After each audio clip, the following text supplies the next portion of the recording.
This was fun. And Rick, I got the email with all those back issues and everything. Yes. I spent 4 hours last night after the race. I spent 4 hours going back and reading some of those, and I just cracked up because some of them, that's just a sign of the time right there, particularly the early issues when they were telling all the little stories that might have happened around the racetrack. And I really enjoyed that. I haven't got through them all yet, but I would encourage race fans, but I would also encourage people that work in this sport today to take time and go back and look at things like that, because that's our history book. That tells how we got here.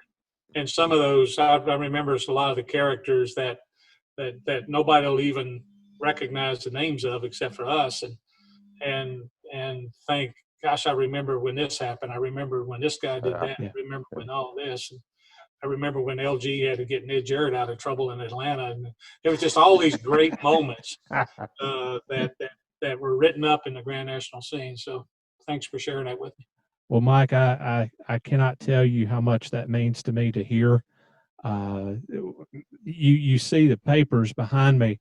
That's every issue ever, and that's history that can't be lost. And we evidently have a deal in place to actually digitize them all. It's going to be very expensive, but I've got a deal with Marcus Lemonis to digitize them all. So if you have a chance to speak to him, put in a good word for us.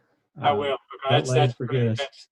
That's great, because 100 years from now, somebody pulls that out and says, "Are you kidding me?" Yeah. Because they're great stories. Yeah. They're incredibly great stories.